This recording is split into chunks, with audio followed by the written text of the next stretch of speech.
হরে কৃষ্ণ। আশা করি প্রত্যেকেই খুব ভালো আছেন। যাই হোক, আজকে অনেক দিন পর আজ আবার আমরা শুরু করব। কিছুদিন খুবই ব্যস্ততার জন্য আমরা প্রভুপাদের জীবনী পাঠ করা থেকে বিরত ছিলাম। তো যাই হোক, আবার আমরা শুরু করব। আমরা দ্বিতীয় অধ্যায় পর্যন্ত শুরু করেছিলাম। তো আজ আমরা পরবর্তী অংশটুকু পাঠ করার চেষ্টা করব। ওম অজ্ঞানাতিমিরন্ধস্য জ্ঞানাঞ্জনশলাকয়া চক্ষুরুন্মিলিतं येन তস্मै শ্রীগুরুবে নমঃ। শ্রীচৈতন্য মনোভীষ্টং স্থাপিतं येन ভূতলে স্বয়ং রূপ কদা মह्यं দদাতি স্বপদান্তিকं। বন্দেऽহং শ্রীগুরু শ্রীযুতপদকমलं শ্রীগুরূन् বৈষ্ণবাংশ চ শ্রীরূপं সাগ্রজাतं সহগণ রঘুনাথান্বিतं तं সজীবं সাদ্বৈतं সাবধূतं পরিজনসহিतं কৃষ্ণচৈতন্যদেবं শ্রীরাধা কৃষ্ণপাদান সহগণ ললিতা শ্রীবিশাখান্বিতাংশ্চ। নমো ওম বিষ্ণুপাদায় কৃষ্ণপৃষ্ঠায় ভূতলে শ্রীমতে ভক্তিবেদান্ত স্বামিন ইতি নামিনে।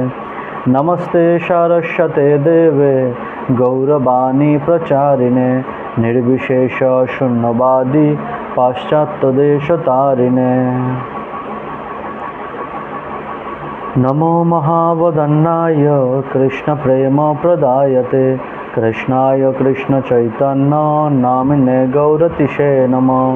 হে কৃষ্ণ করুণা সিন্ধু দীনবন্ধু জগৎপতে গোপেশ গোপিকাকান্ত রাধাকান্ত নমস্তুতে। তপ্ত কাঞ্চন গৌরাঙ্গী রাধে বৃন্দাবনেশ্বরী বৃষভানুসুতে দেবী প্রণমামি হরিপ্রিয়ে।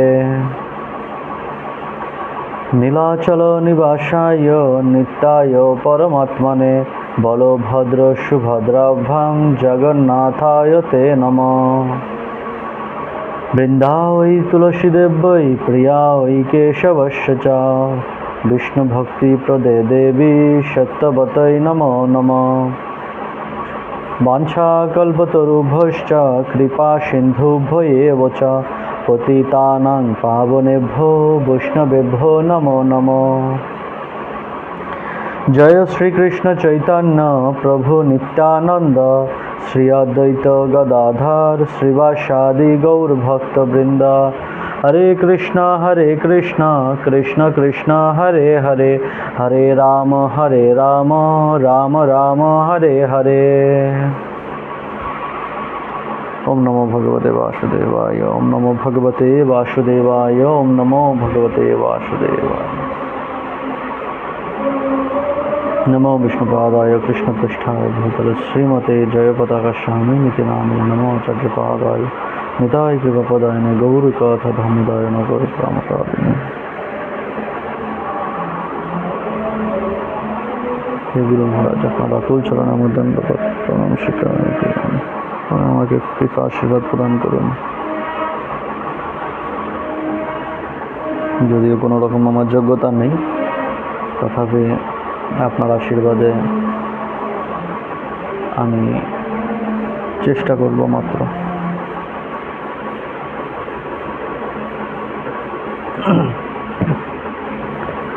তাহলে আমরা কতদূর পর্যন্ত পড়েছিলাম? দ্বিতীয় অধ্যায় বীজ বপন, পৃষ্ঠা নাম্বার 50, তাই তো?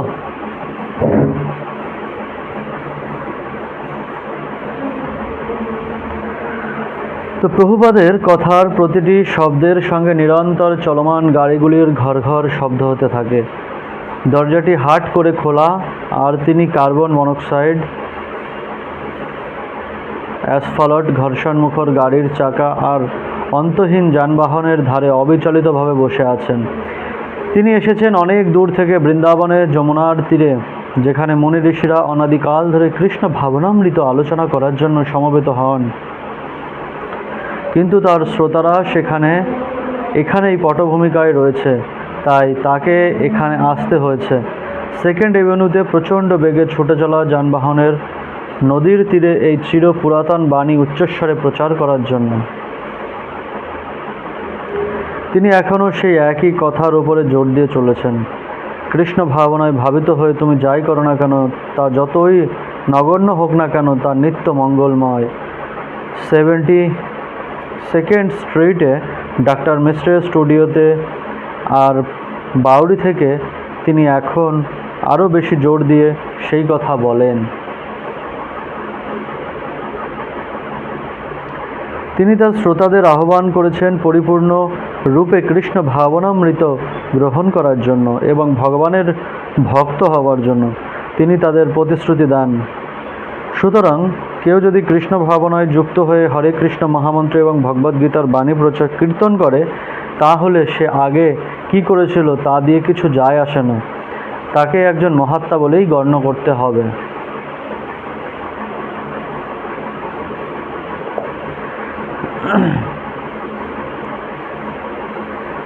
তার কতকগুলো বাহ্যিক বদভ্যাস থাকতে পারে, তবে তাতে কিছু যায় আসে না। যেভাবেই হোক না কেন শ্রীকৃষ্ণের প্রতি ভক্তিযুক্ত হওয়া উচিত। তাহলেই কৃষ্ণ ভক্তির অনুশীলন করতে করতে মহাত্মায় পরিণত হওয়া যায়। হঠাৎ বাউরির এক গৃহহীন মাতাল সেখানে ঢুকে পড়ে এবং শীষ দিতে দিতে নেশাচ্ছন্নভাবে চিৎকার করতে থাকে। শ্রোতারা কিংকর্তব্য বিমূঢ় হয়ে বসে থাকে। মাতাল প্রভুপাদকে জিজ্ঞাসা করছে, কেমন আছো? আমি এক্ষুনি ফিরে এসেছি, আমি আরেকটি জিনিস এখানে এনেছি। প্রভুপাদ, এখন বিরক্ত করো না, বসে পড়ো, আমার একটি গুরুত্বপূর্ণ বিষয় নিয়ে আলোচনা করছি। মাতাল, আমি ওটি ওখানে রাখবো মন্দিরে? ঠিক আছে, আমি এক্ষুনি আসছি। লোকটির মাথার চুল সাদা, মুখ ভর্তি খোঁচা খোঁচা ধূসর বর্ণের দাড়ি আর কাপড় চোপড় এলোমেলো। তার গায়ের দুর্গন্ধে সমস্ত মন্দিরটি ভরে ওঠে, কিন্তু তারপরেই সে হঠাৎ কাত হয়ে দরজা থেকে বেরিয়ে চলে যায়। প্রভুপাদ মৃদু হেসে আবার তার বক্তৃতা দেওয়া শুরু করে। কিন্তু 5 মিনিট পরে সে বৃদ্ধ গৃহহীন মাতালটি ফিরে আসে এবং তার আবির্ভাবের কথা ঘোষণা করে বলে, কেমন আছো? সে হাতে করে কতগুলো জিনিস নিয়ে এসেছে। সে বসে থাকা শ্রোতাদের মধ্যে দিয়ে নিপুণভাবে রাস্তা করে নিয়ে সোজা মন্দিরের পেছনে উপস্থিত হয়, যেখানে স্বামীজি বসে আছেন। সে বাথরুমের দরজা খুলে 2টি টয়লেট পেপারের রোল সেখানে রেখে দরজাটি বন্ধ করে দেয় এবং তারপর বেসিনের দিকে ফিরে তার উপর কতকগুলি কাগজের রুমাল এবং আরও 2টো টয়লেট পেপারের রোল সেখানে রেখে কিছু কাগজের তোয়ালে বেসিনের ঠিক নিচে রেখে দেয়। তারপর সে স্বামীজি এবং শ্রোতাদের দিকে ঘুরে দাঁড়ায়। স্বামীজি তার দিকে তাকে জিজ্ঞাসা করেন, এগুলি কি? সে নিঃশব্দে দাঁড়িয়ে থাকে। তার কাজ সে করছে। তার অতিথিকে ধন্যবাদ জানিয়ে প্রভুপাদ হাসতে থাকেন। সেই লোকটি তখন দরজার দিকে ধীরে ধীরে এগোতে থাকে। প্রভুপাদ বলতে থাকেন, ধন্যবাদ, তোমায় অসংখ্য ধন্যবাদ। লোকটি বেরিয়ে চলে যায়। প্রভুপাদ তখন সমবেত শ্রোতাদের সম্বোধন করে বলতে থাকেন, দেখুন, সেবা করার বৃত্তিটি স্বাভাবিক। এই লোকটি প্রকৃতিস্থ নয়, কিন্তু তা সত্ত্বেও সে বিবেচনা করেছে যে আমার কাছে কিছু রয়েছে যা দিয়েই কিছু সেবা করি। দেখুন এটি কেমন স্বতঃস্ফূর্ত, এটি স্বাভাবিক। অল্পবয়সী শ্রোতারা একে অপরের মুখে চাওয়াচাওয়ি করতে থাকে। এটি সত্যিই অচিন্তনীয়। প্রথমে করতাল বাজিয়ে কীর্তন বুদ্ধের মতো দেখতে স্বামীজির মুখে শ্রীকৃষ্ণ সম্বন্ধে আলোচনা শোনা, তারপর এই মাতালটির পাগলামি।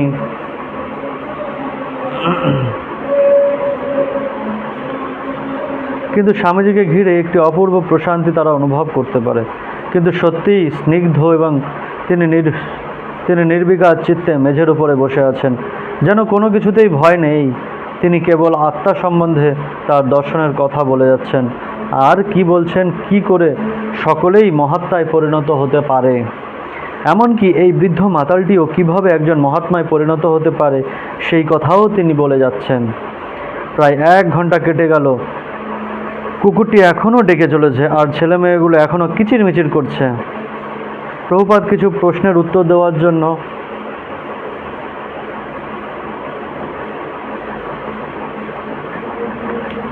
উত্তর দেওয়ার পর একটি কীর্তন শুরু করলেন। লোয়ার ইস্ট সাইডের অস্তিত্ব আবার ধীরে ধীরে মিলিয়ে গেল। করতালের ছন্দে প্রভুপাদের সুললিত কণ্ঠের মধুর সুরে সমস্ত জনতার সারার আবার কীর্তন শুরু হলো। প্রায় আধ ঘন্টা ধরে কীর্তন চলল, তারপরে তার সমাপ্তি হলো। শ্রোতারা প্রভুপাদের সামনে বসে আছেন। একটি ছেলে একটি আপেল, একটি ছোট কাঠের পাত্র আর একটি ছুরি নিয়ে এলো। শ্রোতাদের অনেকে তখনও বসে কীর্তনের প্রক্রিয়াটির মাপার চেষ্টা করেছেন, যেন সেটি একটি নতুন ধরনের নেশার জিনিস। স্বামীজি আপেলটিকে অর্ধেক কাটলেন, তারপরে 4 ভাগে, তারপরে 8 ভাগে, যতক্ষণ পর্যন্ত না অনেকগুলো টুকরো করা হলো। তিনি নিজে এক টুকরো তুলে নিলেন এবং একটি ছেলেকে সেই পাত্রটি সকলের কাছে নিয়ে যেতে বললেন। স্বামীজি মাথা উঁচু করে দক্ষতার সঙ্গে মুখে আঙুল না ছুঁয়ে আপেলের টুকরোটি মুখে দিলেন। মুখ বন্ধ করে একটুক্ষণ পর সেটি চিবোলেন। সভায় সমবেত সদস্যরা সকলেই একটি করে আপেলের টুকরো প্রসাদ পেল। প্রভুপাদ উঠে দাঁড়ালেন, জুতোয় পা গলিয়ে দরজার পাশ দিয়ে বেরিয়ে গেলেন। আমরা আমাদের এই সংস্থাটির নাম দেব ইস্কন। কৌতুকের হাসি হাসতে হাসতে প্রভুপাদ প্রথম সেই সংস্থার অধ্যক্ষর দ্বারা গঠিত নামটি ঘোষণা করেন। সেই বছর বসন্তের বাউরিতে থাকার সময়েই প্রভুপাদ সেই সংস্থা গঠনের আইন সংক্রান্ত কাজগুলি শুরু করেন। কিন্তু তার আগেই তিনি international society for Krishna consciousness সম্বন্ধে কথা বলতেন এবং ভারতের লেখা তার চিঠিতে এবং দ্য ভিলেজ ভয়েজ পত্রিকায় প্রকাশিত প্রবন্ধ তার উল্লেখ পাওয়া যায়। একজন শুভাকাঙ্ক্ষী প্রস্তাব করেছিল যে নামটি যদি international society for god consciousness রাখা হয় তাহলে পাশ্চাত্যের লোকেদের সেটি বুঝতে সুবিধা হবে। কিন্তু প্রভুপাদ জোর দিয়ে বলেছিলেন কৃষ্ণ কনসাসনেস। গড কথাটি খুব অস্পষ্ট, কিন্তু কৃষ্ণ নামটি সুস্পষ্ট এবং বিজ্ঞান ভিত্তিক।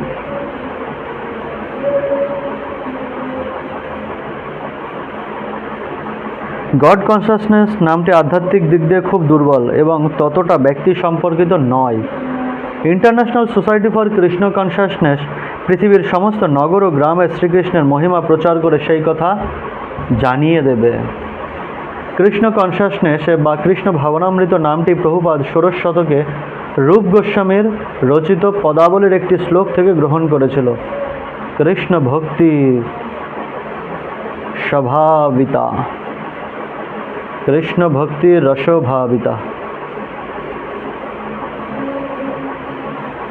ইস্কনের নিগম সূচিতে যে উদ্দেশ্যগুলি উল্লেখ করা হয়েছে তাতে প্রভুপাদের চিন্তাধারার ধরনটি বুঝতে পারা যায়। তাতে 7 দফা উদ্দেশ্যের কথা বলা হয়েছে, যেগুলি 1954 সালে ভারতবর্ষের ঝাঁসিতে প্রভুপাদ যে লিগ অফ ডিভোটিস বা ভক্ত সংঘ গঠন করেছিলেন তার প্রস্তাব লিপিতে প্রদত্ত উদ্দেশ্যগুলি থেকে অভিন্ন। তার সেই প্রচেষ্টায় সাফল্যমণ্ডিত হননি, কিন্তু তবুও তার উদ্দেশ্যগুলি অপরিবর্তিতই রয়ে গেছে। তো ইস্কন প্রতিষ্ঠার 7টা উদ্দেশ্য কি কি আজকে আমরা এই ভিডিওতে জানতে পারব। আন্তর্জাতিক কৃষ্ণ ভাবনামৃত সংঘের 7টি উদ্দেশ্য।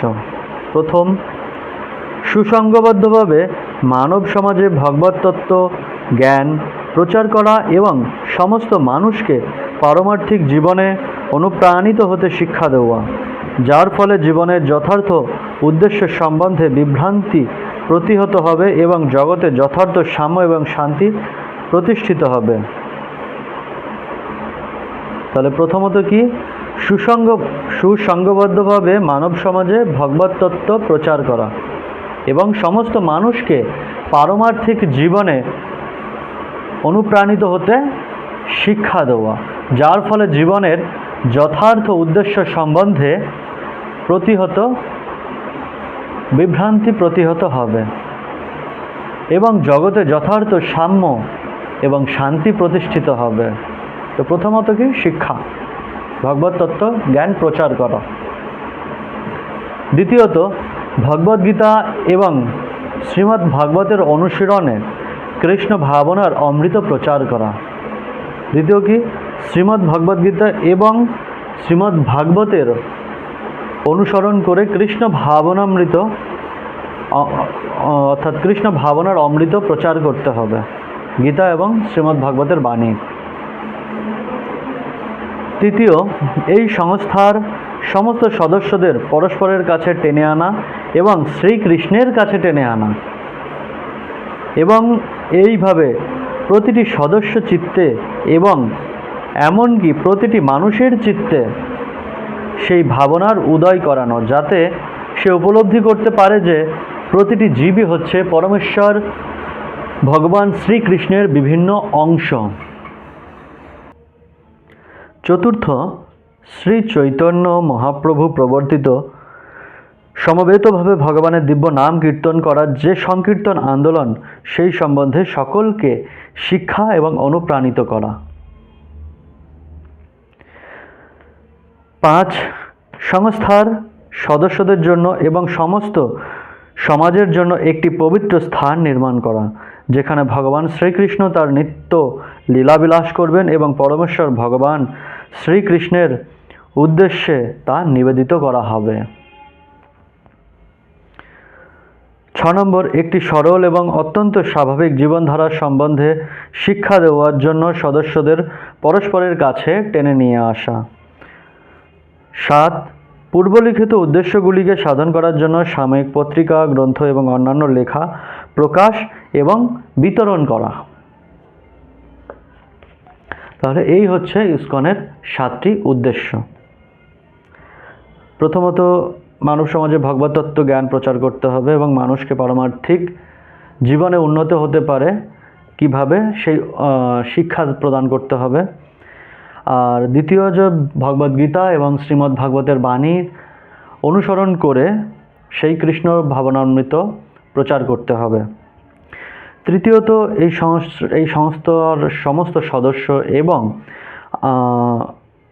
প্রতিটি মানুষের চিত্তে শ্রীকৃষ্ণের প্রতি যে প্রেম, সেই ভাবনাকে উদয় করাতে হবে, যাতে তারা প্রত্যেকে শ্রীকৃষ্ণের নিকটে পৌঁছতে পারে। সেইভাবে আমাদেরকে টেনে আনতে হবে, যাতে তারা মনে না করে যে আমি সব কিছু। তারা যেন এটা মনে করতে পারে যে আমরা হচ্ছে কি ভগবান পরমেশ্বর ভগবান শ্রীকৃষ্ণের বিভিন্ন অংশ মাত্র। আর কি 4 নম্বর হচ্ছে শ্রী চৈতন্য মহাপ্রভুর যেই আন্দোলন, সেই আন্দোলনে ভগবানের দিব্য নাম কীর্তন করার যে সংকীর্তন আন্দোলন, সেই সম্বন্ধে সকলকে শিক্ষা দেওয়া এবং অনুপ্রাণিত করা। 5 নম্বর কি, সংস্থার সমস্ত সদস্যদের জন্য একটি পবিত্র স্থান নির্মাণ করা এবং ভগবান শ্রীকৃষ্ণ এবং তার নিত্য লীলাবিলাস, যেখানে তার নিত্য লীলাবিলাস করবেন এবং পরমেশ্বর ভগবানের উদ্দেশ্যে তা নিবেদন করা, অর্থাৎ নিবেদিত হতে হবে। যে আমি কোনো কিছু নির্মাণ করছি, তাহলে আমাকে এটা মনে করলে হবে না যে এটা আমার সম্পত্তি, আমাকে এটা মনে করতে হবে যে এটা ভগবানের সম্পত্তি।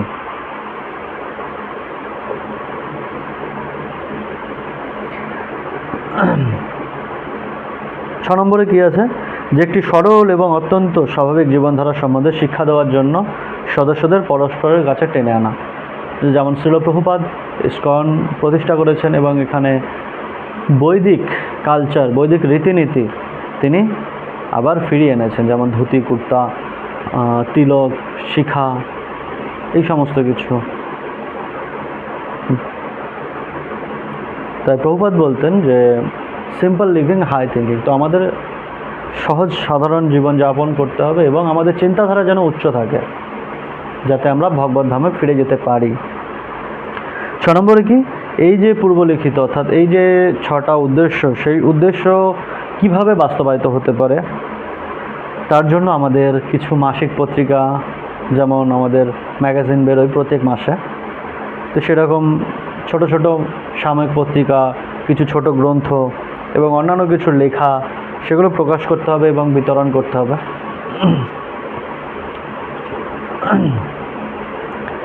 ইসকনের অন্য সমস্ত সদস্যরা সেই সংস্থার উদ্দেশ্য সম্বন্ধে কি মনে করেছিল তা দিয়ে কিছু যায় আসে না, কিন্তু প্রভুপাদ সেগুলিকে এক আসন্ন বাস্তব রূপে দর্শন করেছিলেন। 1965 সালের ম্যানহ্যাটনের একটি পার্কে প্রভুপাদের সঙ্গে আলোচনার কথা স্মরণ করে পাতাল রেলের কন্ডাক্টর মিস্টার রুবেন বলেছিলেন, তিনি যেন জানতেন যে ভগবানের ভক্ত সমাবেশে পূর্ণ অনেক মন্দির তার হবে। তিনি বলেছিলেন, আমার মন্দির এবং গ্রন্থ রয়েছে, কিন্তু কাল সেগুলি থেকে আমাকে পৃথক করে রেখেছে। স্বামীজির স্বপ্নের কোনো বাস্তব রূপ সেই স্বাক্ষরকারীরা অবশ্যই তখন দেখতে পাননি। এই 7টি উদ্দেশ্য কেবল নিউ ইয়র্ক স্টেটে সংস্থা গঠনের সময় সরকারি কর্মচারীদের প্রত্যয় উৎপাদনের জন্য কতকগুলি আস্তিকাপূর্ণ নিয়মাবলী ছিল না। প্রভুপাদের প্রতিটি উদ্দেশ্য কার্যে রূপায়িত করার জন্য বদ্ধপরিকর ছিলেন। প্রভুপাদের উপস্থিতি, তার বাণী এবং কীর্তনের জন্য সকলেই সেই দোকান ঘরটিতে মন্দির বলে উল্লেখ করতে লাগল। কিন্তু তা হলেও তা ছিল খালি অপরিচ্ছন্ন দোকানঘর মাত্র। সেই ঘরটিকে সাজাবার অনুপ্রেরণা এলো মঠ স্ট্রিটের ছেলেদের কাছ থেকে। হাওয়ার্ড, কিথ এবং ওয়ালি সন্ধ্যায় স্বামীজি যখন কীর্তনে আসতেন তখন তাকে অবাক করে দেওয়ার জন্য একটি উপায় উদ্ভাবন করল। ওয়ালি তাদের অ্যাপার্টমেন্টের পর্দাগুলি খুলে নিয়ে কাপড় ধোয়ার মেশিনে ধুতে নিয়ে গিয়েছিল। কাপড়ের ময়লার সেখানকার জলের রং কালো হয়ে গিয়েছিল এবং তারপরেই সেগুলি বেগুনি রঙে রং করেছিল। মঠ স্ট্রিটের অ্যাপার্টমেন্টটি পোস্টার, পেন্টিং এবং ভারতবর্ষ থেকে হাওয়ার্ড এবং কিথের আনা দেওয়ালে ঝোলানো সিল্কের ছবি দিয়ে সাজানো ছিল। ছেলেরা তাদের ছবিগুলি, পর্দা, ধূপদানি এবং অন্যান্য সমস্ত জিনিসগুলি একত্রিত করে বেগুনি রঙের রাঙানো পর্দাগুলি সহ দোকান ঘরটায় গিয়ে তাদের সাজানোর কাজ শুরু করেছিল। দোকান ঘরটায় তারা প্রভুপাদের বসবার জন্য একটি কাঠের মঞ্চ তৈরি করল এবং পুরনো ভেলভেট দিয়ে সেটি মুড়ে দিল। মঞ্চের পিছনে উঠোনের দিকে দুটো জানালার মাঝখানের দেওয়ালে তারা সেই বেগুনি পর্দাগুলি টাঙালো এবং তার দুপাশে কমলা রঙের দুটি পর্দা ঝুলিয়ে দিল। স্বামীজির আসনের ঠিক উপরে একটি কমলা রঙের প্যানেল চক্রাকারে ক্যানভাসে জেমস গ্রিসের আঁকা একটি রাধাকৃষ্ণের ছবি টাঙিয়ে দিল। প্রভুপাদ নিজেই জেমসকে তার শ্রীমদ্ ভাগবতের মলাটের ওপরে ভারতীয় ধারায় আঁকা একটি ড্রয়িং দিয়ে সেই ছবি আঁকার কাজে বহাল করেছিলেন। ছবিতে রাধাকৃষ্ণের আকৃতিটি একটি দুর্বোধ্য ছিল, কিন্তু লোয়ার ইস্ট সাইডে যে সমস্ত চিত্র সমালোকরা সেই দোকান ঘরটায় আসত তারা সেটিকে একটি অপূর্ব অবদান বলে প্রশংসা করেছিল।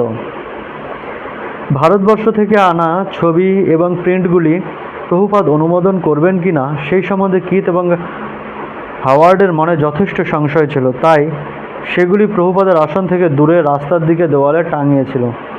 প্রিন্টগুলির একটি ছিল ভারতবর্ষের সুপরিচিত ছবি, হনুমান আকাশপথে একটি পাহাড় বহন করে শ্রী রামচন্দ্রের কাছে নিয়ে যাচ্ছেন।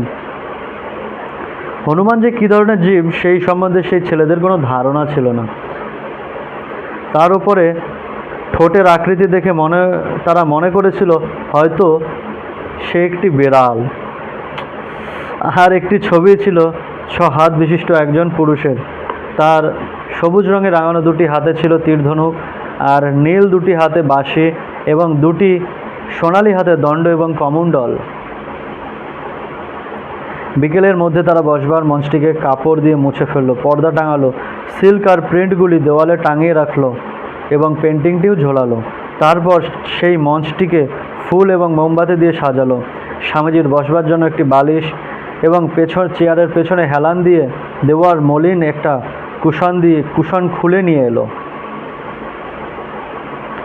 মঠ স্ট্রিটের সম্ভার ছাড়া রবার্ট নেলসন শহরতলিতে তার পিতামহের গ্যারেজে রাখা কার্পেটগুলি থেকে একটি কার্পেট নিয়ে এলো।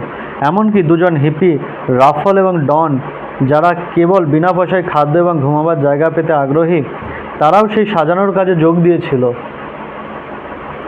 আর এই রহস্যটি বেশ ভালোভাবেই গোপন রাখা হয়েছিল এবং সকলে প্রতীক্ষা করেছিল স্বামীজির মনে কী প্রতিক্রিয়া হয় তা দেখবার জন্য। সেই রাত্রে যখন কীর্তন শুরু করার জন্য এলেন তখন নতুন করে সাজানো মন্দিরটি তিনি দেখলেন। এমনকি সেখানে ধূপও জ্বলছিল এবং খুশিতে তার ভ্রুগুলি নেচে উঠেছিল। ঘরের চারিদিকে তাকিয়ে আন্তরিকভাবে তিনি হেসে বলেছিলেন, তোমাদের উন্নতি হচ্ছে। হ্যাঁ, এটি হচ্ছে কৃষ্ণ ভক্তি। আচমকা তাকে আনন্দ দিতে পারাটাই যেন তাদের সেই ঐকান্তিক পরিশ্রমের পুরস্কার ছিল। তারপর তিনি সেই মঞ্চের উপরে উঠলেন, আর ছেলেরা রুদ্ধশ্বাসে আশা করতে লাগলো যে সেটি যেন ভেঙে না পড়ে। উনি সেখানে বসলেন এবং ভক্ত এবং ভক্তের শয্যা বিনাশ দেখতে লাগলেন। তারা তাকে খুশি করতে পেরেছে, কিন্তু এইবার তিনি এক চরম গম্ভীর ভাব ধারণ করলেন।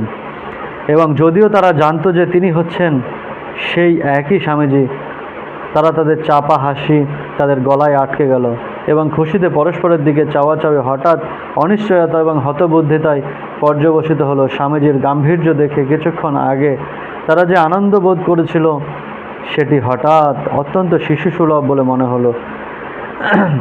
এমনি একটি মেঘ যেমন কালো ছায়ার মতো সূর্যকে ঢেকে ফেলে, প্রভুপাদও তেমন তার মনের ভাবটি উৎফুল্লতা থেকে গাম্ভীর্যে পরিবর্তন করলেন এবং তারাও সঙ্গে সঙ্গে তেমনই গম্ভীর এবং সংযত হয়ে গেল।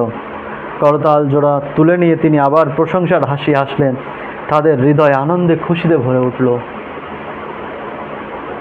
মন্দিরটি তখনও একটি ছোট দোকানঘর, যেখানে অনেকগুলি আরশোলা ছিল, যার মেঝেটা একদিকে কাত হয়ে পড়েছিল, আর সেখানে আলো ছিল অত্যন্ত নিষ্প্রভ।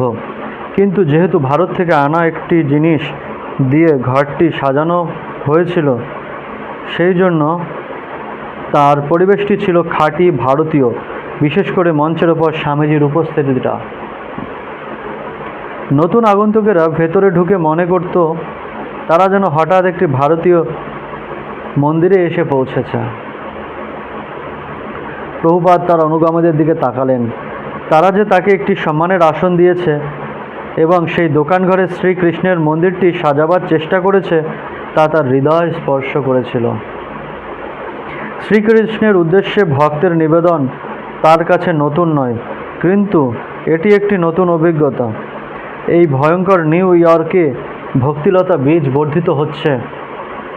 সেই অঙ্কুরের মালি হিসাবে স্বাভাবিকভাবেই শ্রীকৃষ্ণের কৃপার একটি নিদর্শন তার হৃদয়ে স্পর্শ করেছিল। দেওয়ালে টাঙানো ছবিগুলির দিকে তাকিয়ে তিনি বলেছিলেন, কাল এসে আমি এই ছবিগুলো দেখব এবং তোমাদের বলবো তার মধ্যে কোনগুলি এখানে রাখার উপযুক্ত। পরদিন প্রভুপাদ সেই টাঙানো ছবিগুলিতে মূল্যায়ন করতে এলেন। জল রঙে আঁকা বাঁধানো একটি ছবি ছিল। একটি লোক ঢোলক বাজাচ্ছে এবং একটি মেয়ে নাচছে। প্রভুপাদ বললেন, এটি ঠিক আছে, কিন্তু আরেকটি মেয়ের একটি ছবি ছিল, খুব সাধারণ, চটকদার, এবং তিনি বললেন, না, এই ছবিটি নয়। তিনি মন্দিরের পেছন দিকে হেঁটে গেলেন, আর হাওয়ার্ড, কিথ এবং ওয়ালি উৎকণ্ঠিতভাবে তাকে অনুসরণ করতে লাগলো। তিনি যখন 6 হাত বিশিষ্ট একজন মানুষের ছবির কাছে এলেন, তখন তিনি বললেন, ও, এটি খুব ভালো। ওয়ালি জিজ্ঞাসা করলেন, এটি কি? প্রভুপাদ বললেন, ইনি হচ্ছেন শ্রী চৈতন্য মহাপ্রভু। ওর 6টি হাত কেন? ওয়ালি জিজ্ঞাসা করল। কেননা তিনি দেখিয়েছিলেন যে তিনিই হচ্ছেন শ্রী রামচন্দ্র এবং ভগবান শ্রীকৃষ্ণ। এগুলি হচ্ছে শ্রী রামচন্দ্রের হাত, আর এগুলি হচ্ছে শ্রীকৃষ্ণের হাত। প্রভুপাদ বললেন, আর অন্য দুটি হাত কি? কিথ জিজ্ঞাসা করল। ওগুলো হচ্ছেন একজন সন্ন্যাসীর হাত, এক হাতে দণ্ড এবং অন্য হাতে কমণ্ডলু। তিনি পরবর্তী ছবিতে গেলেন, এটিও খুব ভালো। ইনি কে? হাওয়ার্ড জিজ্ঞাসা করলেন। ইনি হচ্ছেন হনুমান। ওটি কি একটি বেড়াল? প্রভুপাদ উত্তর দিলেন, না, উনি হচ্ছেন এক বানর। রামায়ণে মহাবীর এবং রামচন্দ্রের বিশ্বস্ত ভক্তরূপে হনুমানের মহিমা কীর্তন করা হয়েছে। রামায়ণে মহাবীর এবং শ্রী রামচন্দ্রের বিশ্বস্ত ভক্তরূপে হনুমানের মহিমা কীর্তন করা হয়েছে। অসংখ্য ভারতীয় ভগবানের অবতার শ্রী রামচন্দ্র এবং তার ভক্ত হনুমানের পূজা করে থাকে, যার কার্যকলাপ থিয়েটারে, সিনেমা, শিল্পকলা এবং মন্দিরের পুজোয় চিরকাল প্রদর্শিত হয়ে থাকে। হনুমানকে না জানার ব্যাপারে মঠ স্ট্রিটের ছেলেরা সম্ভ্রান্ত এলাকার বৃদ্ধ মহিলাদের চেয়ে কম অজ্ঞ ছিল না। যাদের প্রভুপাদ জিজ্ঞাসা করেছিল তারা শ্রীকৃষ্ণের ছবি দেখেছেন কি না, তখন তারা বোকার মতো তার মুখের দিকে তাকিয়েছিল। লোয়ার ইস্ট সাইডের অতীন্দ্রিয়বাদীরা হনুমান এবং বেড়ালের মধ্যে পার্থক্য নিরূপণ করতে পারেনি এবং চরস খাওয়ার জন্য ভারতে গিয়ে শ্রী চৈতন্য মহাপ্রভুর একটি ছবি নিয়ে এসেছিল। যদিও সেই ছবির বিষয় সম্বন্ধে তার কোনো ধারণাই ছিল না, তবুও সেই ছেলেগুলো এবং নিউ ইয়র্কের সম্ভ্রান্ত অঞ্চলের মহিলাদের মধ্যে একটি পার্থক্য ছিল। সেই ছেলেরা স্বামীজির সেবা করেছিল এবং হরে কৃষ্ণ মহামন্ত্র কীর্তন করেছিল। তারা জড়জাগতিক জীবন এবং কর্মের পুরস্কার স্বরূপ অর্থলাভ এবং পরস্পর সুলভ মধ্যবিত্ত সমাজে ইস্তফা দিয়েছিল। স্বামীজির দেওয়া কৃষ্ণ ভাবনার অমৃত আস্বাদনের প্রতিশ্রুতিতে তাদের হৃদয় ভরে উঠেছিল এবং তারা অনুভব করেছিল যে তার ব্যক্তিগত সংসর্গে এমন কিছু রয়েছে যা অত্যন্ত মহিমান্বিত। বাউরির সেই ছন্নছাড়া মাতালটির মতোই লোয়ার ইস্ট সাইডের ছেলেদের মনোবৃত্তিও খুব একটা স্বাভাবিক ছিল না, কিন্তু তবু প্রভুপাদ সবসময় মনে করতেন তাদের হৃদয়ে পরমাত্মা রূপে বিরাজ করে শ্রীকৃষ্ণ তাদের পথ প্রদর্শন করিয়েছিলেন। প্রভুপাদ জানতেন যে শ্রীকৃষ্ণকে স্মরণ করার ফলে এবং তার নাম কীর্তন করার ফলে তাদের চিত্তবৃত্তির পরিবর্তন হবে।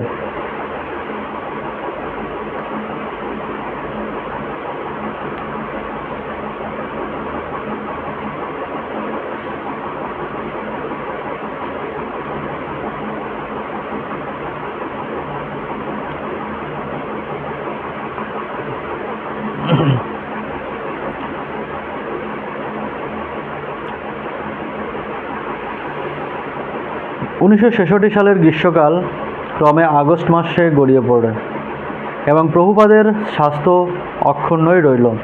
তার কাছে সেই দিনগুলি ছিল বড়ই সুখের দিন। নিউ ইয়র্কবাসীরা সেই গ্রামের আকস্মিক তাপ প্রবাহের জন্য অতিষ্ঠ হয়ে উঠেছিল, কিন্তু বৃন্দাবনের প্রচণ্ড গরমে অভ্যস্ত শ্রীল প্রভুপাদের কোনো অসুবিধাই হলো না। তিনি বলতেন, এটি ভারতবর্ষের মতোই।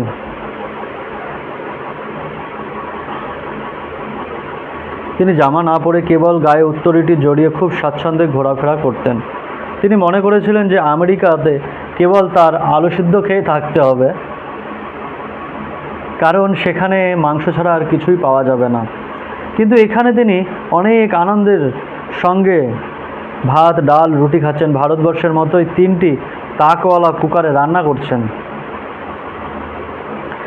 সেকেন্ড এভিনিউয়ের অ্যাপার্টমেন্টে উঠে আসার পর থেকে শ্রীমদ্ ভাগবতের কাজও বেশ নিয়মিত চলছে, আর স্বয়ং শ্রীকৃষ্ণ এই সব অকৃত্রিম ছেলের দল জুটিয়ে দিয়েছেন, যারা রান্না করছে, টাইপ করছে, নিয়মিতভাবে ভাষণ শুনছে, হরে কৃষ্ণ মহামন্ত্র কীর্তনও করছে এবং আরও বেশি কিছু করার জন্য উৎসাহ প্রদর্শন করছে।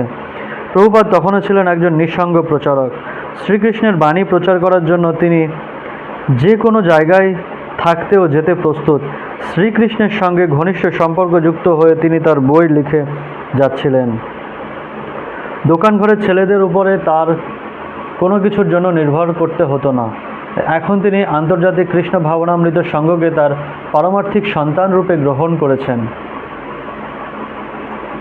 অনুসন্ধিৎসু সমস্ত যুবকেরা, যাদের কেউ কেউ প্রায় 1 মাস ধরে নিয়মিতভাবে হরে কৃষ্ণ মহামন্ত্র জপ করছে, তারা ছিল নতুন হাঁটতে শেখা শিশুর মতো। তাদের পথ প্রদর্শন করার দায়িত্ব তিনি সম্যকভাবে উপলব্ধি করতেন। তার উপর তাদের সকলের এই আস্থা ছিল যে তিনি তাদের পারমার্থিক জীবনের দিকে এগিয়ে নিয়ে যাবেন। তারা তাকে তাদের গুরু বলে মানতে শুরু করেছিল, যদিও তারা সরাসরিভাবে ভারতবর্ষের ব্রাহ্মণ এবং বৈষ্ণবদের মতো বহুমুখী নিয়মকানুন মেনে চলতে তখনও সক্ষম হয়ে ওঠেনি। তবুও তিনি আশা ছাড়েননি। রূপ গোস্বামীর মতো সবচাইতে গুরুত্বপূর্ণ নীতি হচ্ছে, যেভাবেই হোক না কেন কৃষ্ণ ভাবনায় ভাবিত হতে হবে। মানুষকে হরে কৃষ্ণ মহামন্ত্র কীর্তন করতে হবে এবং ভক্তিযুক্ত হয়ে ভগবানের সেবা করতে হবে। তাদের যা কিছু আছে তা সবই ভগবানের সেবায় নিয়োগ করতে হবে। প্রভুপাদ কৃষ্ণ ভাবনামৃতের এই মূল মন্ত্র যা বৈষ্ণব ইতিহাসে দেখা যায় তার চূড়ান্ত সীমা পর্যন্ত অনুশীলন করেছিলেন। প্রভুপাদ ছেলেদের রান্নার কাজে এবং টাইপ করার কাজে নিযুক্ত করেছিলেন, কিন্তু তিনি নিজে তাদের চেয়ে কিছু কম কাজ করতেন না। বরং বলা যায় আগন্তুকদের মধ্যে যদি একজন আন্তরিকভাবে সেবা করার ইচ্ছা নিয়ে আসতো তাহলে 100 জন আসতো সেবা করার জন্য, প্রতিদ্বন্দ্বিতা করার জন্য নয়।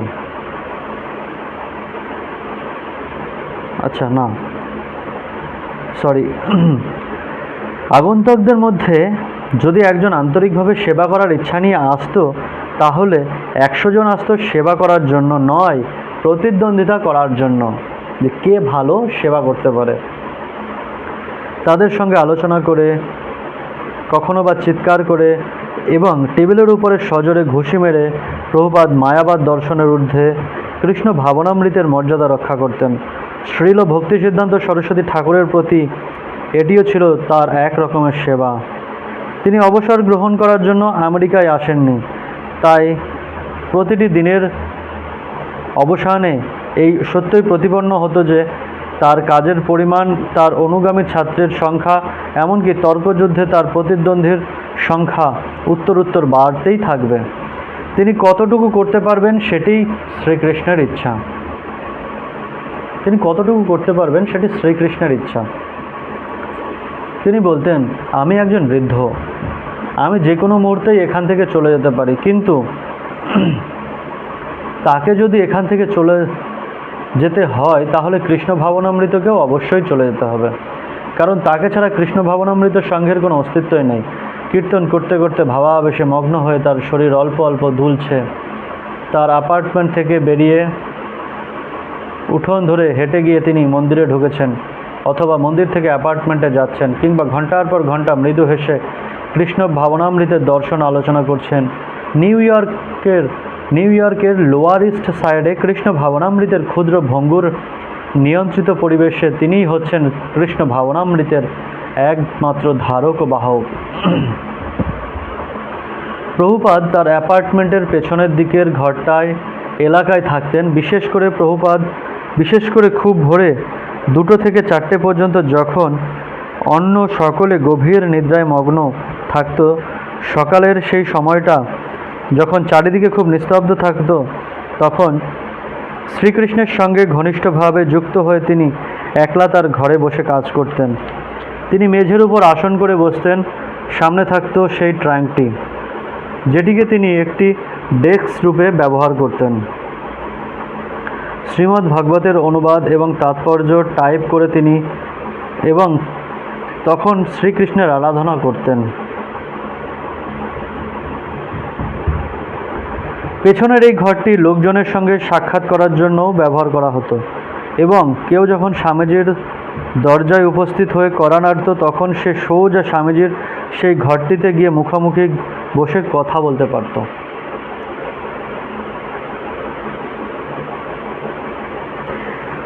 দিনের যে কোনো সময় প্রভুপাদ তার টাইপ বন্ধ করে রেখে পেছন দিকে রাখা তাকটিতে হেলান দিয়ে বসতেন এবং তাদের সঙ্গে কথা বলতেন, তাদের কথা শুনতেন, তাদের প্রশ্নের জবাব দিতেন, মাঝে মাঝে তাদের সঙ্গে তর্ক করতেন বা ঠাট্টা তামাশা করতেন। কখনো কখনো কোনো আগন্তুক তার সঙ্গে আধা ঘন্টা ধরে একলা কথাবার্তা বলতো। তারপর হয়তো কেউ এসে দরজায় কড়া নাড়ত। স্বামীজি সেই নবাগত আগন্তুককে তাদের আলাপ আলোচনার যোগ দিতে আহ্বান করতেন।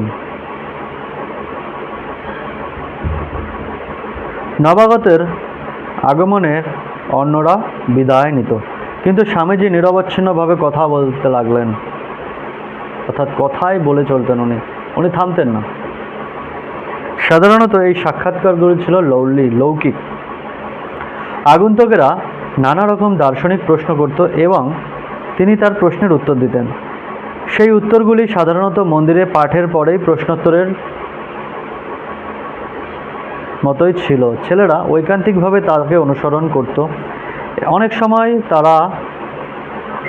সময় তারাই তার সমস্ত সময়টা অধিকার করে বসত।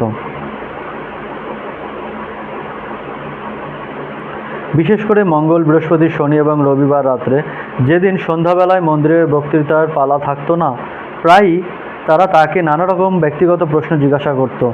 তিনি যখন প্রথম নিউ ইয়র্কে আসেন তখন তার কী রকম মনে হয়েছিল, ভারতবর্ষ কেমন, সেখানেও কি শিষ্য রয়েছে, তার পরিবারের অন্য সমস্ত লোকেরাও কি কৃষ্ণ ভক্ত, তার গুরুদেব কেমন ছিলেন, আর তার প্রভুপাদ অন্যরকমভাবে কথা বলতেন, আরও শান্ত, আরও অন্তরঙ্গ এবং আরও কৌতুকপূর্ণভাবে।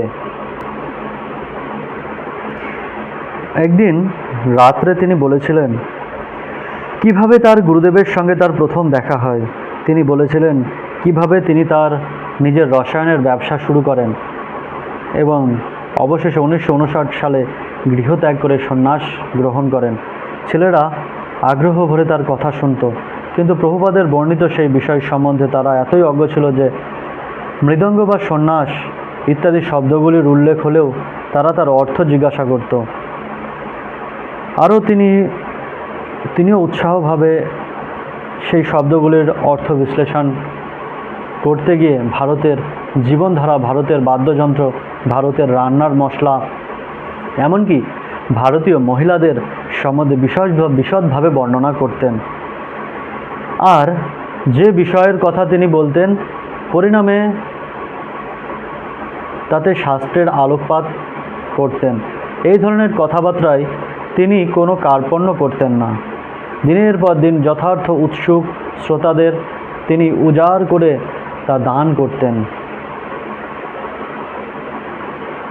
দ্বিপ্রহরে ঘরটি খাওয়ার ঘরে পরিণত হতো, আর সন্ধ্যায় হতো অন্তরঙ্গভাবে ভগবানের আরাধনার স্থান।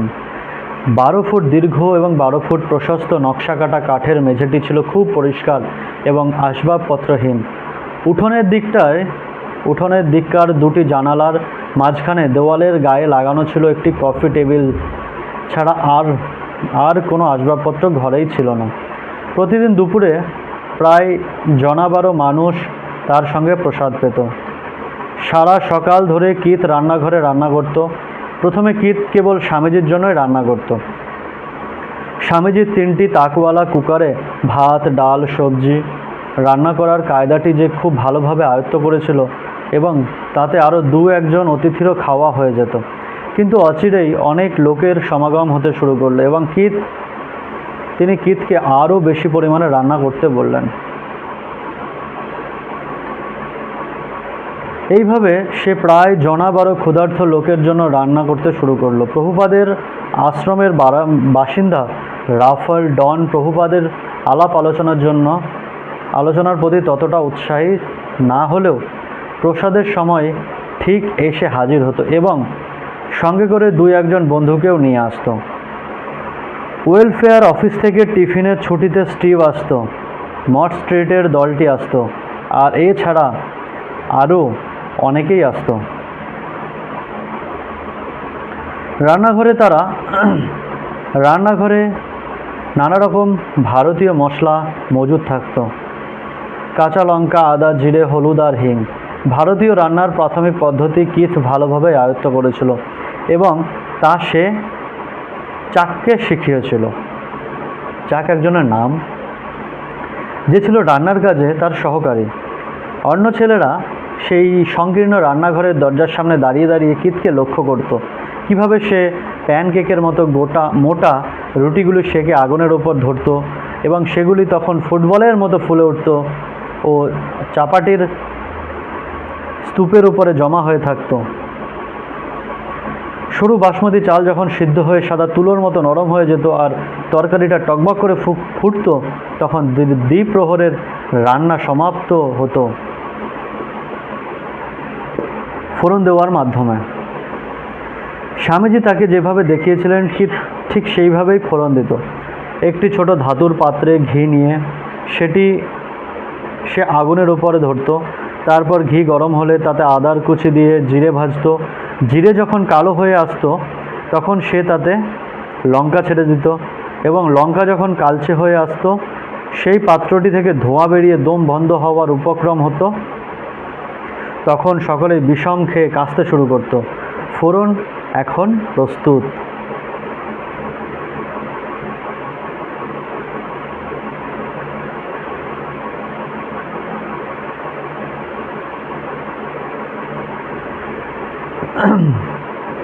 সাঁড়াশি দিয়ে কিথ জাদুঘরের মতো কেটলির ধূমায়মান উত্তপ্ত পাত্রটি তুলে নিয়ে ফুটন্ত ডালের পাত্রের কানায় নিয়ে এসে তার ঢাকনাটি একটু ফাঁক করে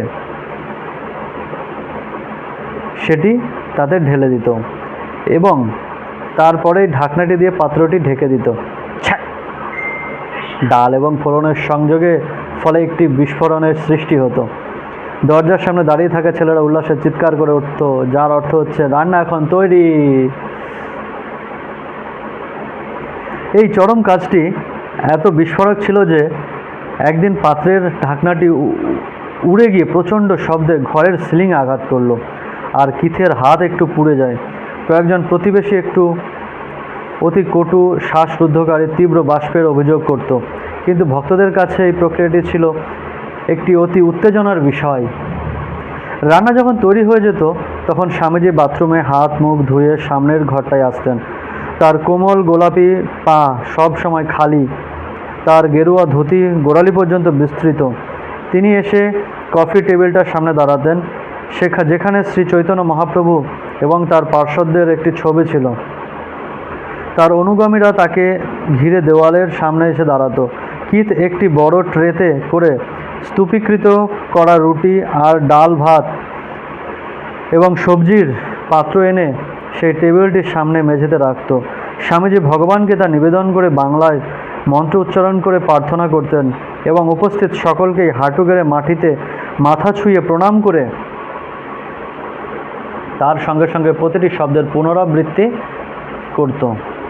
শ্রী চৈতন্য মহাপ্রভুর ছবির সামনে রাখা সদ্য প্রস্তুত নৈবেদ্য থেকে ধোঁয়া আর সুগন্ধ উঠত। তা দেখে মনে হতো যেন ধূপের ধোঁয়ায় মহাপ্রভুর আরাধনা হচ্ছে। প্রভুপাদ তখন তার বন্ধুদের সঙ্গে বসে তাদের সঙ্গে একই প্রসাদ পেতেন। কেবল একটি পাত্রে একটু গরম দুধ আর একটি কলা তার জন্য অধিকতর বরাদ্দ ছিল। পাকা কলাটি তিনি পাত্রের কানায় টিপতেন এবং কলার ছোট ছোট টুকরোগুলো গিয়ে গরম দুধে পড়ত। প্রভুপাদের ঢালাও হুকুম ছিল যে প্রত্যেককে যতখানি সম্ভব প্রসাদ খেতে হবে। তা একটি রসালো আবহাওয়া এবং ঘরোয়া পরিবেশের সৃষ্টি করেছিল। সেখানে বসে বিনীতভাবে কেবল একটুখানি প্রসাদ সেবন করে চলে যাওয়ার উপায় ছিল না। স্বামীজি তাদের পরম তৃপ্তি সহকারে পেট ভরে খাইয়ে ছাড়তেন। তিনি দেখতেন যে কেউ প্রাণ ভরে খাচ্ছে না, তখন তার নাম ধরে ডেকে হেসে প্রতিবাদ করতেন, তুমি খাচ্ছ না কেন?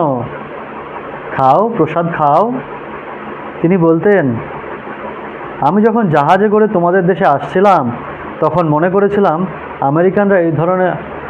আমেরিকানরা এই ধরনের খাবার কিভাবে খাবে। ছেলেরা যখন আরও প্রসাদ চেয়ে থালাটি এগিয়ে দিত, কিথ তখন তাদের দ্বিতীয়বার ভাত, ডাল, চাপাটি আর সবজি দিত। এই প্রসাদ পাওয়ার ব্যাপারটি ছিল অপ্রাকৃত। প্রসাদ আকণ্ঠ সেবন করতে হয়। এই প্রসাদ সেবনের ফলে চিত্ত নির্মল হয়, তার ফলে মায়ার বন্ধন মোচন হয়। আর তাছাড়া এই প্রসাদ ছিল অতি উপাদেয়, মশলাদার এবং তৃপ্তিদায়ক। যে কোনো আমেরিকান রান্নার থেকে তার স্বাদ অনেক অনেক ভালো। সেই স্বাদ ভগবানের নাম কীর্তন করার মতোই মধুর। তার একটি প্রচণ্ড উন্মাদনা ছিল এবং সেটি ছিল নেশার মতো। তারা ভারতীয় প্রথা অনুসারে ডান হাত দিয়ে খেত। সেই কায়দাটি কিথ এবং হাওয়ার্ড আগেই আয়ত্ত করেছিল। তারা এই ধরনের খাবার আগেও খেয়েছে, তবে স্বামীজি এবং এক ঘর ভর্তি লোকের কাছে তারা বলেছিল যে ভারতবর্ষেও তারা এত সুস্বাদু কোনোদিন খাবার খায়নি। স্ট্যানলি নামে একটি ছেলে, বয়সে খুবই নবীন। প্রভুপাদ পিতার মতোই স্নেহ ভরে তার খাওয়া পর্যবেক্ষণ করতেন। স্ট্যানলির মা ব্যক্তিগতভাবে প্রভুপাদের সঙ্গে দেখা করতে এসেছিলেন এবং বলেছিলেন যে তিনি যদি ব্যক্তিগতভাবে তার ছেলের দায়িত্ব নেন তাহলে তিনি তাকে আশ্রমে থাকতে অনুমতি দেবেন। এই শর্তে প্রভুপাদ মেনে নিয়েছিলেন। তিনি স্নেহ ভরে স্ট্যানলিকে ভালো করে প্রসাদ খেতে অনুপ্রাণিত করতেন এবং ধীরে ধীরে সেই খাবারের প্রতি স্ট্যানলিরও রুচিও প্রচণ্ড হয়ে উঠেছিল। সে এক দফায় 10টি রুটি খেতে শুরু করেছিল। প্রভুপাদ যদি তাকে থামিয়ে না দিতেন তাহলে সে আরও কয়েকটি রুটি উদরস্থ করতে পারত। স্ট্যানলির জন্য 10টি রুটির বরাদ্দ নির্ধারণ করা ছাড়া স্বামীজির ভাব সবসময় ছিল। নাও, আরও একটা নাও। স্বামীজির খাওয়া শেষ হয়ে গেলে তিনি উঠে সেই ঘর ত্যাগ করতেন। কিথ সেই ঘর পরিষ্কার করার জন্য কয়েকজনের সাহায্য চাইত, আর বাকি সকলেই বিদায় দিত। মাঝে মাঝে রবিবার দিন প্রভুপাদ নিজের হাতে নানা রকম ভারতীয় রান্না করে প্রীতিভোজের আয়োজন করতেন। স্বামীজি নিজের হাতে প্রসাদ রান্না করতেন এবং উপরতলায় তার সামনের ঘরটিতে আমাদের তা পরিবেশন করতেন। আমরা সারি বেঁধে বসতাম, আর আমাদের মনে আছে সারিবদ্ধভাবে থাকা ছেলেদের মাঝখান দিয়ে খালি পায়ে হেঁটে স্বামীজি বিভিন্ন পাত্র থেকে সকলকে নানা রকম প্রসাদ পরিবেশন করতেন। তিনি জিজ্ঞাসা করতেন কোন খাবারটি আরও লাগবে, এবং আনন্দের সঙ্গে তিনি সেগুলি পরিবেশন করতেন। সেগুলি সাধারণ খাবার ছিল না, সেগুলি ছিল মিষ্টি, নোনতা, মশলাদার নানা রকম স্বাদের খাবার, যেমন পায়েস, কচুরি এবং আরও অনেক কিছু, যার স্বাদ ছিল অপূর্ব। পেট পুড়ে খাওয়া সত্ত্বেও তিনি আমাদের আরও অনেক কিছু নিতে অনুরোধ করতেন। একবার তিনি আমাদের কাছে এসে জিজ্ঞাসা করলেন যে আমি আর কি নেব, আমি কি আর একটু পায়েস নেব? আধ্যাত্মিক জীবন সম্বন্ধে আমার একটু ভুল ধারণা ছিল যে যা আমার সবচাইতে ভালো লাগে সেটি আমাকে বর্জন করতে হবে। তাই আমি আমার কাছ থেকে তখন কিছুটা সাদা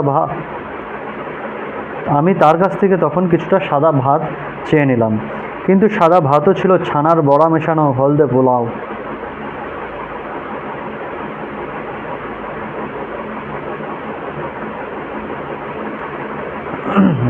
স্টিভ কি বলছে, আধ্যাত্মিক জীবন সম্বন্ধে আমার একটা ভুল ধারণা ছিল যে যা আমার সবচাইতে ভালো লাগে সেটি আমাকে বর্জন করতে হবে।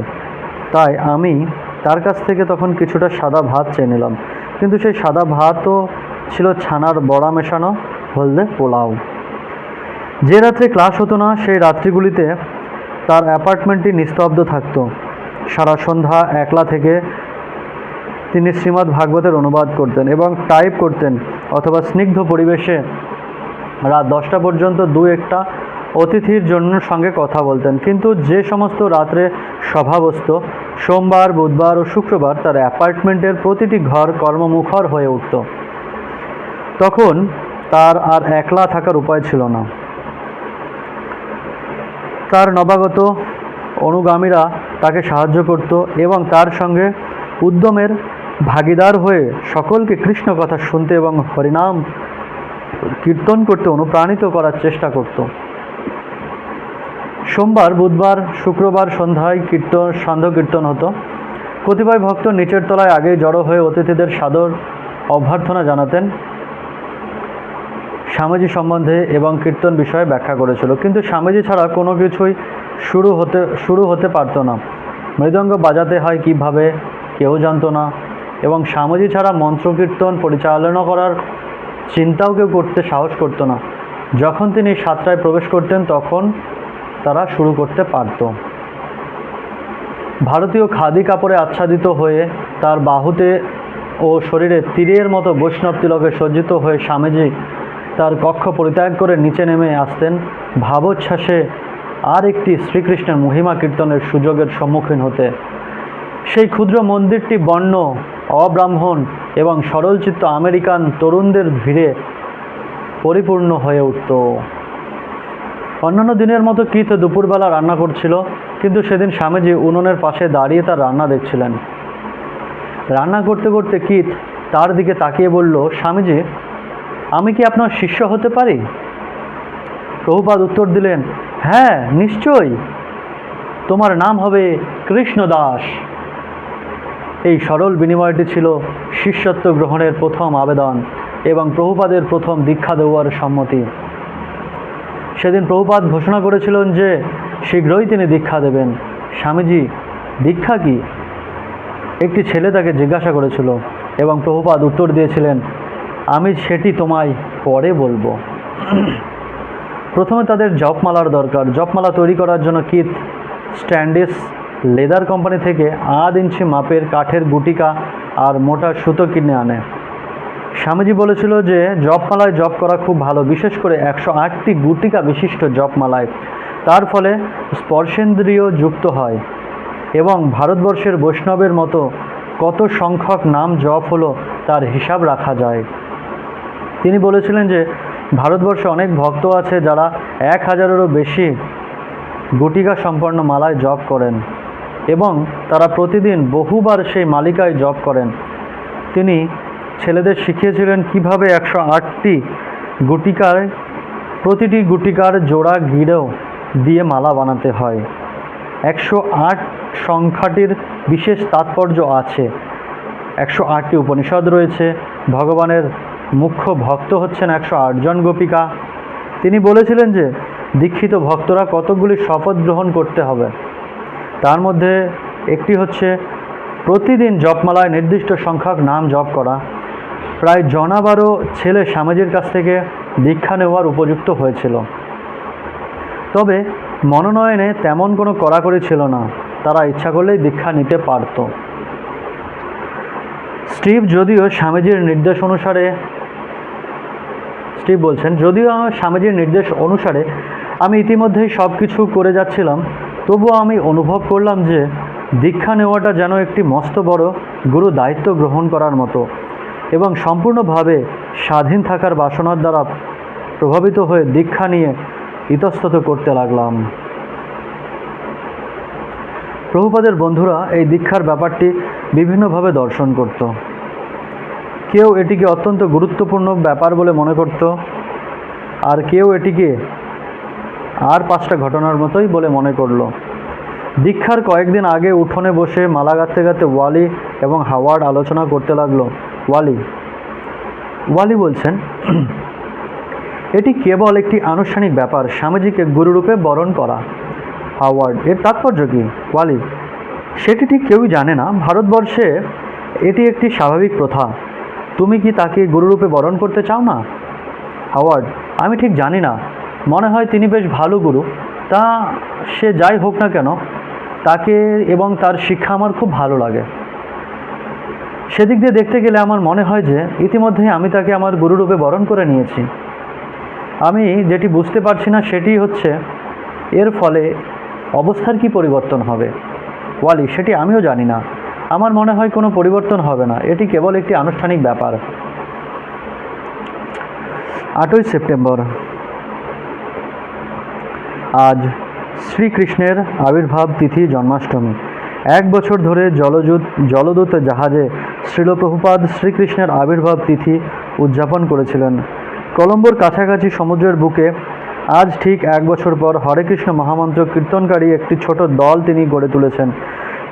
তাদের একত্রিত করে তিনি তাদের সঙ্গে কীর্তন, শাস্ত্রপাঠ, উপবাস এবং মহোৎসব করে আজ জন্মাষ্টমী পালন করলেন। আগামীকাল দীক্ষা হবে।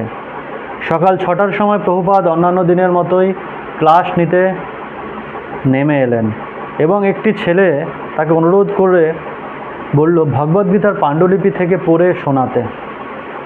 প্রভুপাদ একটু লজ্জিত বোধ করলেন, কিন্তু তবুও তার নিজের ভগবদ্গীতার ভাষ্য পড়ে শোনানোর অনুরোধ তিনি যে আনন্দিত হয়েছেন তা তিনি লুকালেন না। সাধারণত ডক্টর রাধাকৃষ্ণনের গীতা থেকে একটি শ্লোক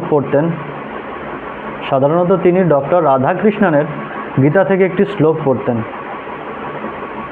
যদিও সেই গীতার ভাষ্য ছিল নির্বিশেষ দর্শনের পরিপ্রেক্ষিতে, কিন্তু প্রভুপাদ বলেছিলেন যে তার অনুবাদের প্রায় 90% ঠিক। কিন্তু সেদিন সকালে তিনি রয়কে উপরে পাঠালেন তার পাণ্ডুলিপি নিয়ে আসার জন্য, এবং 1 ঘন্টা ধরে তিনি টাইপ করা পাতাগুলি থেকে পড়ে শোনালেন। জন্মাষ্টমী পালনের কতকগুলো বিশেষ নিয়ম আছে। সেই দিনটি পূর্ণ উপবাস করে, কীর্তন করে, শাস্ত্রগ্রন্থ পাঠ করে এবং কৃষ্ণ ভাবনামৃতের সম্বন্ধে আলোচনা করে কাটাতে হয়। কেউ যদি খুব দুর্বল বোধ করে তবে তারা একটু ফল খেতে পারেন, তবে মধ্যরাত্রি পর্যন্ত উপবাস করতে পারলে ভালো। ভারতবর্ষের কৃষ্ণ ভক্তরা সেইভাবে জন্মাষ্টমী পালন করে থাকে। তিনি বলেছিলেন যে ভারতবর্ষের লক্ষ লক্ষ লোক, হিন্দু, মুসলমান বা যে ধর্মই হোক না কেন, শ্রীকৃষ্ণের আবির্ভাব তিথি উদযাপন করে এবং প্রতিটি মন্দিরে শ্রীকৃষ্ণের লীলাভিনয় অনুষ্ঠিত হয় এবং মহোৎসব হয়। কিছুক্ষণ পর তিনি বললেন, আজ আমি তোমাদের কাছে দীক্ষা নেওয়ার বিশেষ তাৎপর্য বিশ্লেষণ করব। দীক্ষার অর্থ হচ্ছে গুরুদেব শিষ্যের দায়িত্বভার গ্রহণ করতে সম্মত হন এবং শিষ্যকে গুরুদেবকে ভগবানের জ্ঞানে পুজো করতে সম্মত হন। তিনি থামলেন, কিছু বললেন না। তিনি জিজ্ঞাসা করলেন, কারো কোনো প্রশ্ন আছে? এবং কেউ যখন কোনো প্রশ্ন করল না তখন তিনি উঠে সেখান থেকে বেরিয়ে গেলেন। ভক্তরা সকলেই স্তম্ভিত হয়ে গিয়েছিলেন। তারা আজ তাকে কি বলতে শুনল। সপ্তাহের পর সপ্তাহ ধরে তিনি জোর দিয়ে তাদের বুঝিয়েছিলেন যে কেউ যদি নিজেকে ভগবান বলে প্রতিপন্ন করতে চায় তাহলে বুঝতে হবে যে সে একটি পশু ছাড়া আর কিছু না। ওয়ালি বলল, আমার মনে হচ্ছে আমার মনের মধ্যেই একটি বিস্ফোরণ হয়েছে। হাওয়ার্ড বলেছিল, সকলেই মনের মধ্যে বিস্ফোরণ ঘটছে। স্বামীজি একটি বোমা ফেলেছেন। সকলেই কিথের কথা ভাবতে লাগলো। সে খুব বিচক্ষণ, তাই তার সঙ্গে আলোচনা করার সবচাইতে ভালো হবে। কিন্তু কিথ তখন হাসপাতালে। নিজেদের মধ্যে আলোচনা করে তারা কেবল বিভ্রান্তই হতে লাগলো। স্বামীজির মন্তব্য তাদের কাছে বিচার বুদ্ধিকে বিভ্রান্ত করে দিয়েছে। অবশেষে ওয়ালি হাসপাতালে কিথের কাছে যেতে মনস্থ করলো। কিথ সমস্ত ব্যাপারটা পুরো মনোযোগ দিয়ে শুনল, কিন্তু স্বামীজি তাদের উপবাস করতে বলেছেন। কিভাবে তিনি তার পাণ্ডুলিপি থেকে পাঠ করেছেন, দীক্ষার তাৎপর্য বিশ্লেষণ করেছেন, তখন সকলে কিভাবে গভীর আগ্রহের সঙ্গে তার দিকে ঝুঁকে তার কথা শুনেছে, এবং তখন স্বামীজি কিভাবে সেই বোমাটি বর্ষণ করেছে। শিষ্য যখন গুরু বরণ করে তখন গুরুদেবকে ভগবানের মতো পুজো করতে হয়। কারো কোনো প্রশ্ন আছে? শান্তভাবে স্বামীজি প্রশ্ন করেছিলেন, কিন্তু তিনি তখন সেখান থেকে বেরিয়ে গিয়েছিলেন। ওয়ালি স্পষ্টভাবে বলল, আমি জানি না আমি এখন দীক্ষা নেব কি না। তাকে ভগবানের মতো পুজো করতে হবে? কিত উত্তর দিয়েছিলেন, তুমি তো এমনিতেই তার পুজো করছো। তিনি যা বলেন সেটি নিঃসংকোচে মেনে নেওয়াটি এরকমই পূজা। এও তো একরকমেরই পূজা। সে তাকে উপদেশ দিয়েছিল যে দীক্ষার আগে সে যেন স্বামীজির সঙ্গে সেটি নিয়ে আলোচনা করে। ওয়ালি মন্দিরে ফিরে এসে হাওয়ার্ডের সঙ্গে পরামর্শ করেছিল এবং তার সঙ্গে স্বামীজির অ্যাপার্টমেন্টে উপস্থিত হয়েছিল। হাওয়ার্ড তাকে জিজ্ঞাসা করল, আজ সকালে আপনি আমাদের যা বললেন তার অর্থ কী? গুরুদেবকে আমাদের ভগবানের মতো মনে করতে হবে। প্রভুপাদ শান্তভাবে উত্তর দিয়েছিলেন, তার অর্থ হচ্ছে ভগবানের প্রতিনিধিকেও ভগবানের মতোই সম্মান দিতে হয়। তাহলে তিনি ভগবান নন? প্রভুপাদ বলেন, না, ভগবান হচ্ছেন ভগবান, গুরুদেব হচ্ছেন তার প্রতিনিধি। তাই তিনি ভগবানের মতোই, কারণ ঐকান্তিক শিষ্যকে তিনি ভগবানের কাছে নিয়ে যেতে পারেন। বুঝতে পেরেছ? কারো মনে আর কোনো সংশয় রইল না। দীক্ষার্থীরা প্রায় সকলেই সেদিন কয়েক ঘন্টা ধরে চকচকে লাল কাঠের গুটিকা দিয়ে তাদের জপমালা তৈরি করেছিল। সুতোর একটি প্রান্তে জানালার গরাদে বা হিটারের রেডিয়েটর বেঁধে একটি করে গুটিকা সেই সুতোর অপর প্রান্তে গলিয়ে দিয়ে কোষে গেরো বেঁধেছিল এবং একটি গুটিকায় হরে কৃষ্ণ মহামন্ত্র জপ করেছিল। মহামন্ত্র উচ্চারণ করতে করতে দীক্ষার মালা তৈরি করা ভক্তিযোগের অঙ্গ। মালা তৈরি করতে করতে হরে কৃষ্ণ মহামন্ত্র উচ্চারণ করাটা তাদের কাছে একটি অত্যন্ত গুরুত্বপূর্ণ ঘটনা বলে মনে হয়েছিল। প্রভুপাদ বলেছিলেন যে ভারতবর্ষের ভক্তরা প্রতিদিন কমপক্ষে জপমালায় 64 মালা জপ করেন। প্রতিটি গুটিকায় হরে কৃষ্ণ মহামন্ত্র, হরে কৃষ্ণ কৃষ্ণ কৃষ্ণ হরে হরে, হরে রাম রাম রাম হরে হরে একবার জপ করে। 108টি গুটিকায় জপ করার ফলে এক মালা হয়। তার গুরুদেব বলেছিলেন যে যারা প্রতিদিন 64 মালা জপ না করে তারা শুদ্ধ ভক্ত নয়। প্রথম দিকে কয়েকটি ছেলে মনে করেছিল তাদেরও 64 মালা জপ করতে হবে এবং তারা কিংকর্তব্য বিমূঢ় হয়ে পড়েছিল। তাতে তাদের সারাদিন লেগে যাবে। 64 মালা জপ করা কি সম্ভব? তখন কেউ বলেছিল যে স্বামীজি তাকে বলেছিলেন 32 মালা জপ করায় তাদের জন্য যথেষ্ট হবে। ওয়ালি বলেছিল যে স্বামীজিকে 25 মালা বলতে শুনেছে। ওয়ালি বলেছিল যে সে স্বামীজিকে 25 মালা বলতে শুনেছে, কিন্তু তাও অসম্ভব মনে হলো। তখন প্রভুপাদ সর্বনিম্ন মান ধরে দিলেন, কমপক্ষে প্রতিদিন অন্তত 16 মালা সকলকেই জপ করতে হবে। দীক্ষিত শিষ্যদের সেই শপথ গ্রহণ করতে হতো, এবং যখন দীক্ষা অনুষ্ঠান শুরু হয়েছিল তখন প্রত্যেককেই সেই শপথ গ্রহণ করতে হয়েছিল যে প্রতিদিন তারা 16 মালা করে জপ করবেই। রাত 11টা পর্যন্ত জপমালা তৈরি, কীর্তন পাঠ ঝিমনো চলতে লাগলো। প্রভুপাদ সকলকে তাদের ঘরে ডাকলেন। সারিবদ্ধভাবে উঠান দিয়ে যেতে যেতে তার চারিদিকে একটি অস্বাভাবিক প্রশান্তি অনুভব করলো। দেওয়ালের ওপারে হিউস্টন স্ট্রিটে তখন একদম চুপচাপ, আকাশে চাঁদ ছিল না। তার অনুগামীরা তখন মাটিতে বসে তৃপ্তি সহকারে কাগজের প্লেট থেকে প্রসাদ খাচ্ছিল। স্বামীজি তখন তাদের সঙ্গে বসে শ্রীকৃষ্ণের আবির্ভাবের কাহিনী বর্ণনা করছিলেন। আজ থেকে 5000 বছর আগে এই পুণ্যতিথিতে শ্রীকৃষ্ণ আবির্ভূত হয়েছিলেন। তিনি বসুদেব এবং দেবকীর পুত্ররূপে কংসের কারাগারে মধ্যরাত্রে আবির্ভূত হন এবং তার পিতা বসুদেব তৎক্ষণাৎ তাকে বৃন্দাবনে নিয়ে যান। সেখানে তিনি নন্দ মহারাজ নামক এক গোপের পুত্ররূপে বড় হতে থাকতেন।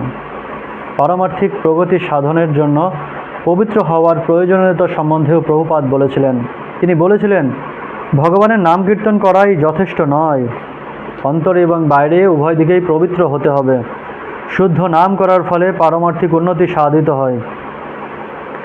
জীবের পবিত্রতার কারণ হচ্ছে জড়সুখ ভোগের বাসনা, কিন্তু কৃষ্ণ সেবা করে শ্রীকৃষ্ণের অনুগামী হলে অপবিত্র হতেও পারে।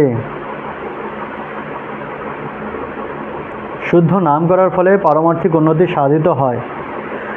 জীবের অপবিত্রতার কারণ হচ্ছে জড়সুখ ভোগের বাসনা, কিন্তু কৃষ্ণ সেবা করে শ্রীকৃষ্ণের অনুগামী হলে অপবিত্রও পবিত্র হতে পারে। কৃষ্ণ ভক্তি অনুশীলন যারা নতুন, তাদের অল্প কিছুদিন পরে শিথিল হয়ে পড়ার প্রবণতা দেখা যায়, কিন্তু সেই পথ দিয়ে এগিয়ে যেতে হলে এই বিষয়টি সতর্কতার সাথে দমন করতে হবে এবং ভগবানের সেবার প্রয়াস নিরন্তর বর্ধন করতে হবে। আজ আমরা এই পর্যন্তই রাখছি। তো কালকে আমরা আবার জানতে পারবো যে দীক্ষা সংক্রান্ত ব্যাপার কি হলো।